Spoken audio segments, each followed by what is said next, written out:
How do you experience your mediumship? Of course, my experience is not the same as your experience, and yours is not the same as the one of your friends.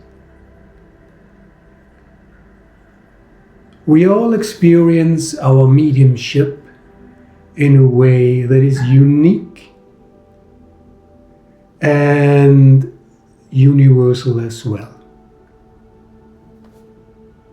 In the first videos of this series, I talked about the official version, what you can and should do with your mediumship. Today's topic is how you really experience it, or what might be some pointers to help you navigate your personal experience. Because our society naturally doesn't have any reference to what we are. And actually, that's good. Because if you look at other societies where mediumship is very much a part of their spiritual and maybe even religious life, it is limited. Because every mediumistic experience is immediately explained by the dominant model of spiritual and religious thought. Whilst we as mediums have a little bit the same issue with our teachers and the groups that we attend, but nevertheless we are aware that we might be on our own.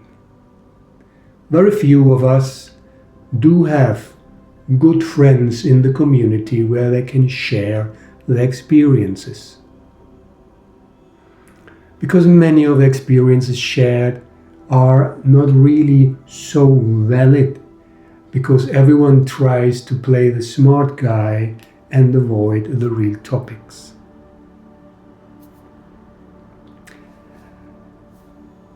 There's a million possibilities of how to experience mediumship in the modern Western society, but there seem to be a few pointers that seem to be universal and thereby might have a meaning.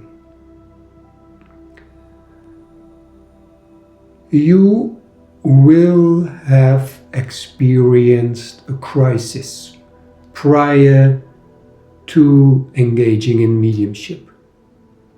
That's almost always the case. If it's a loss,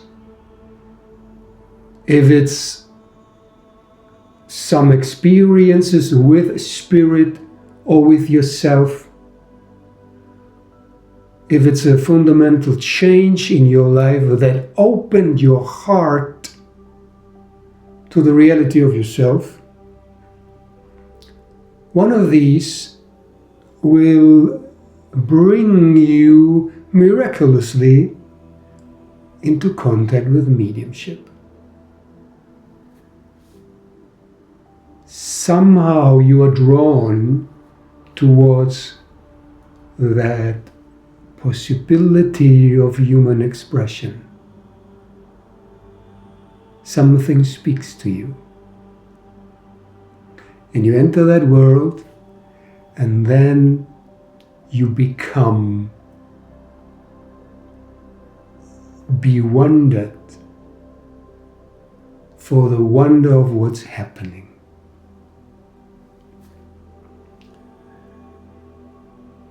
Each and everyone has its own coping mechanism to deal with the fundamental change in worldview that mediumship, evidential mediumship, is slowly but surely implementing in your mind view. And it's up to you how far that can lead you.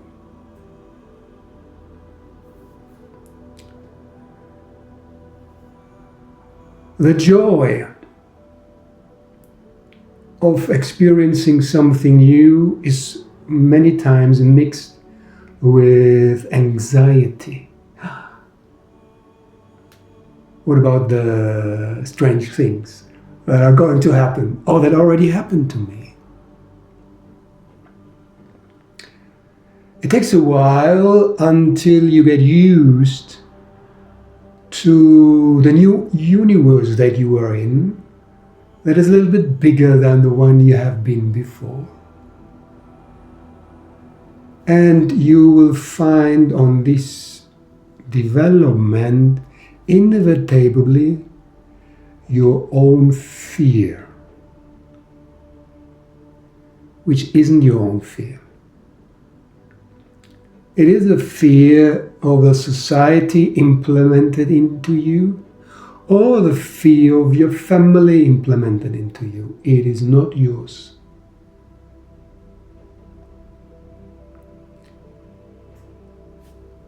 We overcome our fear always by simply practicing mediumship. It's quite sincere. Because we encounter spirit, and that is so beautiful and so powerful that the fear vanishes. If we practice mediumship, what we do.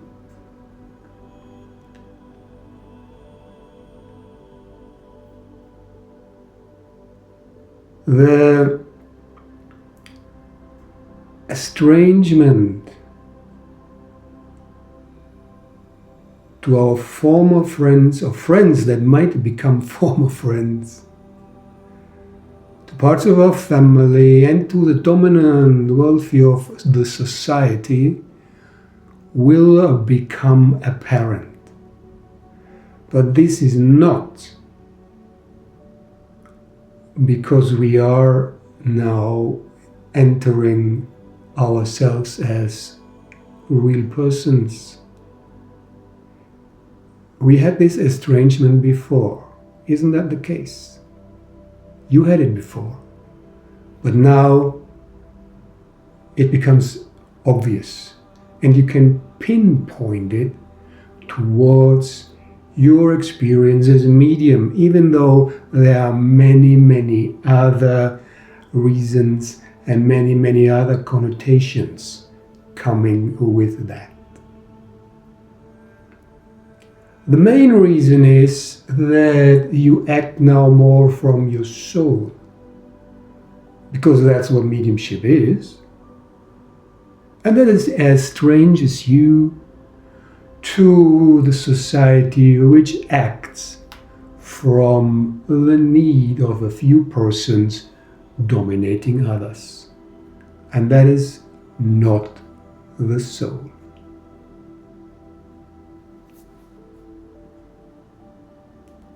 Confusion. The confusion that you meet in yourself and in others within the mediumship community, again, is not the confusion that comes with mediumship. It is a confusion that you were in yourself ever since. And now you have the opportunity to clear that up. Simply because you enter your strength and center as a real human being, not one that believes it is different. Because we are not different, we are the same as our soul. We are our soul. The person is the soul, the outer layer of it. What you think you are is just limited through habit. A natural habit, but still a habit. And mediumship challenges that habit. And these challenges that we face are the most deepest one on our pathway towards or on mediumship. because they also involve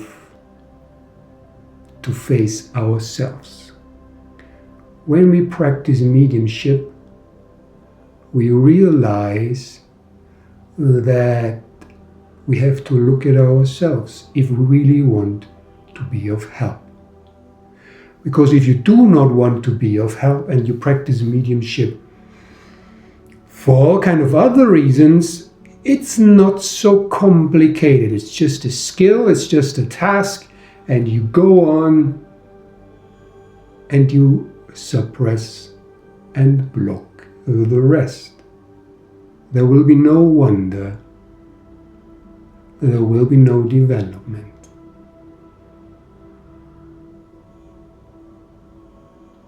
But if you understand what mediumship is,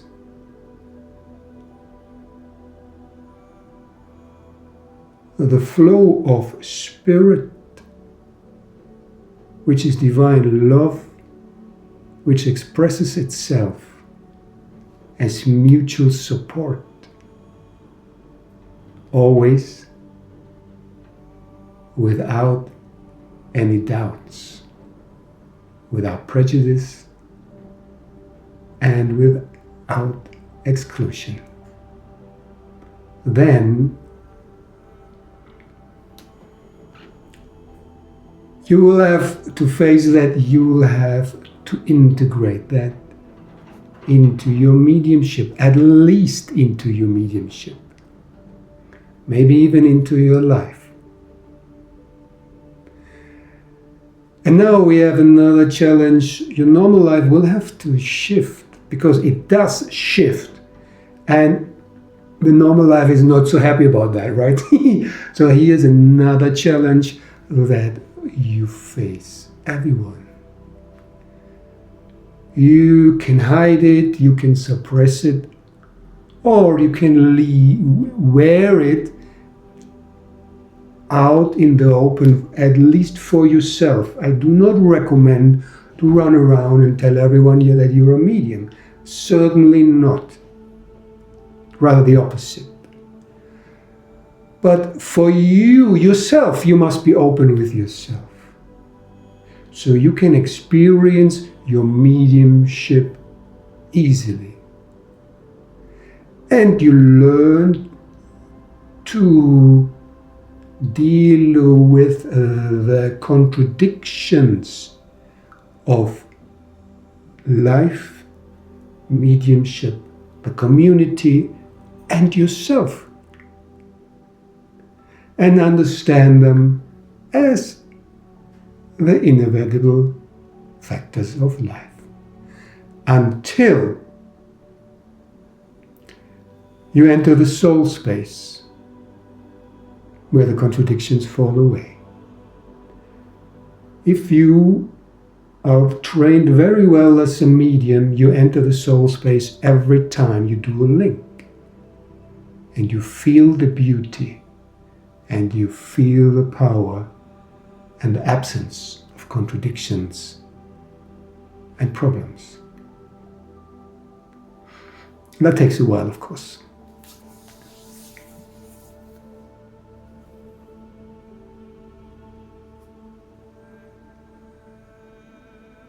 A very, very important factor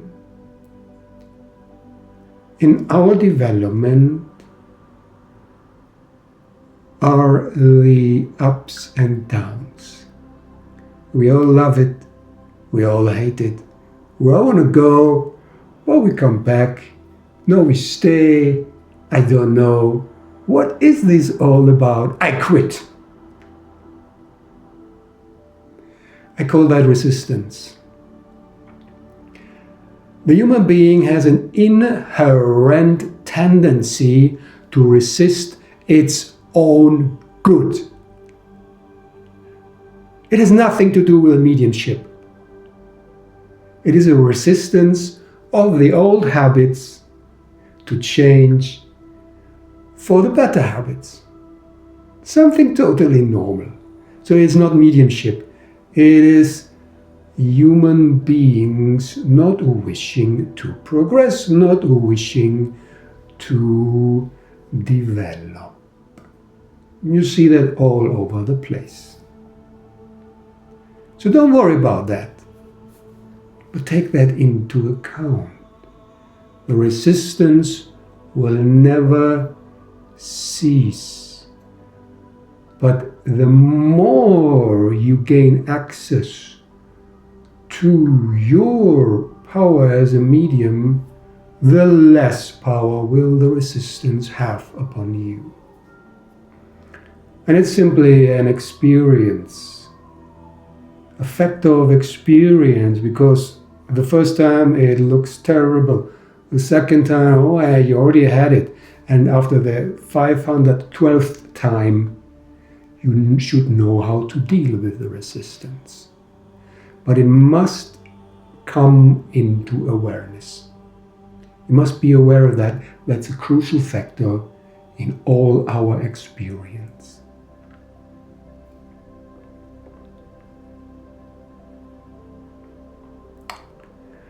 After a while, we enter a certain kind of pride.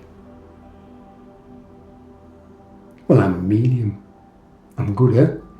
I have so many links. I'm always right. Wow, I'm super. That's okay. But let it pass. Because it's blocking you from experiencing the real beauty of you. It will block you to enter deeper into the link, to enter deeper into the connection with the soul, with spirit,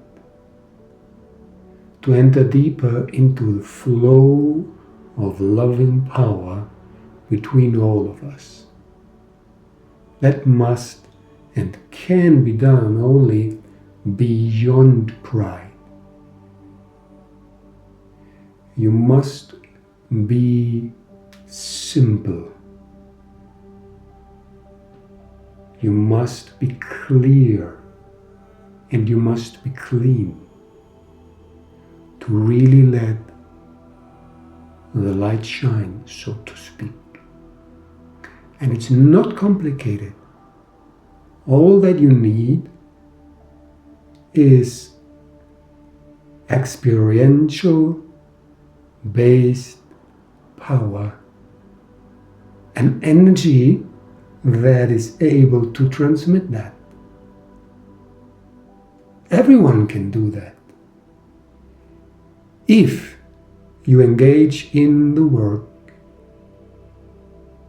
of overcoming the obstacles and integrating the joy. Because we also experience all this joy when we sit with spirit alone, when we sit in a group, when we do a link, when we see how much we have helped, when we hear how much we have contributed to the healing of a person, of a family, to the development of a friend. That is so enriching. And even though we can and should be proud about that, we can and should understand that there's so much more to do and so much more to come if we let go of that as well and open us to the next step and the next step. Spirit wants you. Spirit wants you. The Spirit wants all of us to go as far as we can, to reach as high as it is possible for us as an individual and as a community.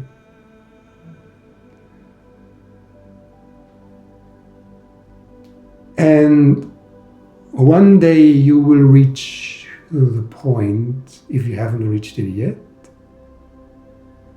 where you trust in your way as a medium, in spirit, in yourself as a person, has become unshakable.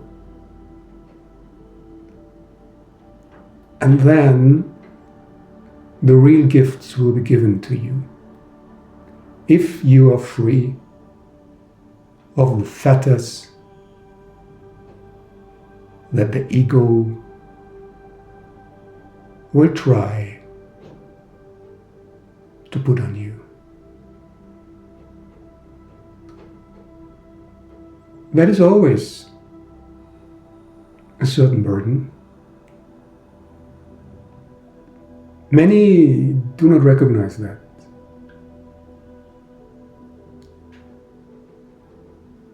In your personal experience, to adapt your ego, your life, your lifestyle, your thinking and your feelings, your wishes, desires, your goals,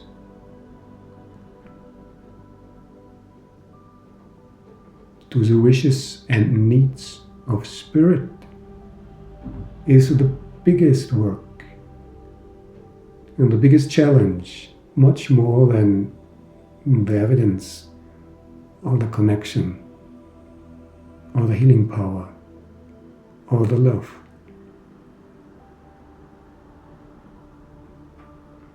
The love is there anyway.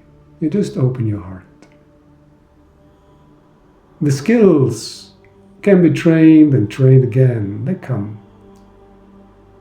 But your life, your thinking and your emotions, how do they adapt to that process, which first was something outside and then gradually shifts to become more and more something inside, and then gradually shifts and it become more and more something so strong that it takes you over.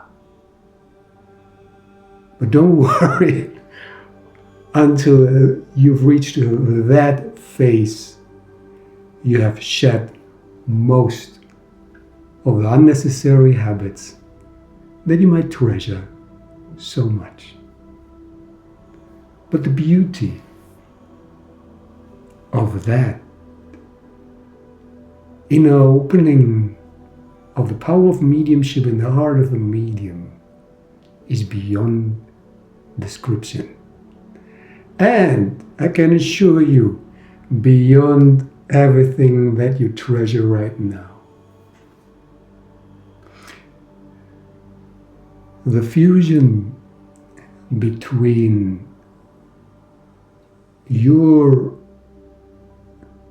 dedication and the power of spirit will generate that power and that light